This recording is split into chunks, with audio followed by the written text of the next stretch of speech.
में हर नागरिक इस बात से भलीभांति परिचित है, इस देश में प्रत्येक नागरिक इस बात से भलीभांति परिचित है कि अगर महिला सामान्य परिवार से हो तो उसे अपने पुरुषार्थ और मेहनत के दम पर समाज में, देश की आर्थिक व्यवस्था में अपने लिए एक जगह बनानी पड़ती है। अक्सर ये देखा गया है कि ऐसे महिला के परिवार में और विशेषतः उसके बच्चे भी मेहनत कश होते हैं। May be the Congress party might have some exceptions in the Gandhi family, लेकिन आज एक महिला होने के नाते मैं सवाल करना चाहती हूं। देश की संसद की गरिमा देश की स्पीकर हैं, उनके खिलाफ कांग्रेस के लड़कों ने शर्ट उतार के नग्न प्रदर्शन किया। क्या ये संस्कार हैं जो राहुल गांधी देश की कांग्रेस पार्टी को देना चाहते हैं?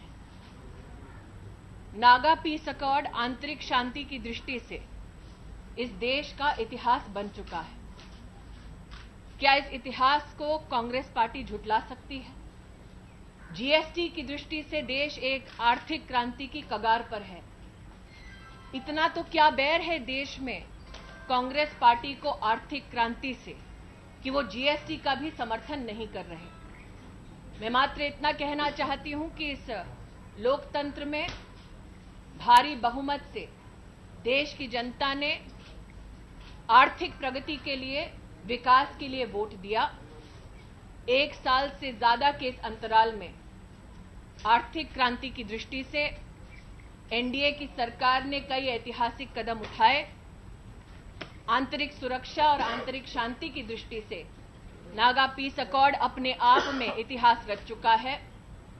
वो लोग जो चाहते हैं कि देश में डिबेट के और डिस्कशन के माध्यम से प्रगति ना हो और ये प्रोसेस डिरेल हो, देश की जनता उन्हें कभी माफ नहीं करेगी।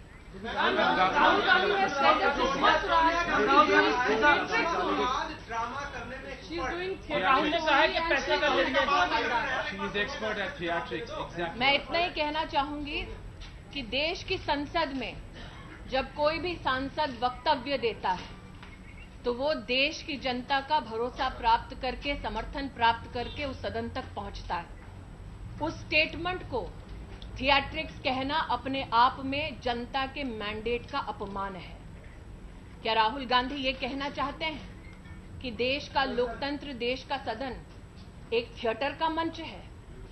ये प्लेटफॉर्म ऐसा है जहां पर देश की सामाजिक, आर्थिक और राजनीतिक चुनौतियों पर, समाधानों पर चर्चा होती है। इसकी गरिमा को घटाने का काम कांग्रेस पार्टी और विशेषतः राहुल गांधी ना करें। आज उन्होंने ये आरोप भी लगाया है कि पैसे का लेन देन हुआ है नरेंद्र मोदी और उनके परिवार के बीच, उनकी बेटी को और उनके पति को पैसा दिया। मैंने इसीलिए कहा कि एक महिला जो मेहनत कश है, वो और उनके बच्चे अपनी मेहनत से 2 वक्त की रोटी कमा चुके हैं। ये प्रमाण महिला, उनके बच्चे दे सकते हैं। कांग्रेस पार्टी में शायद गांधी परिवार वो एक्सेप्शन हो जहां पर धूप में अपना खून पसीना बहाकर 2 वक्त की रोटी ना कमानी पड़ती हो, लेकिन इस प्रकार का आरोप जो वो कर रहे हैं उसका मैं पूर्ण रूप से खंडन करती हूं। लोकसभा में सुषमा स्वराज जी ने जो अपना स्टेटमेंट दिया है वो अपने आप में इस बात का प्रमाण है कि उन्होंने चुनौती दी है कि अगर एक भी कागज संभव हो तो लाकर दिखाएं। शायद लोकसभा से और डिस्कशन से कांग्रेस पार्टी इसीलिए दूर भाग रही है क्योंकि उनके आरोपों का उनके पास कोई प्रमाण नहीं। 1.5 मिनट का बाइट देना उनके लिए आसान है, 1.5 घंटा बिना किसी कागज के सहारे भाषण देना शायद मुश्किल। Thank you.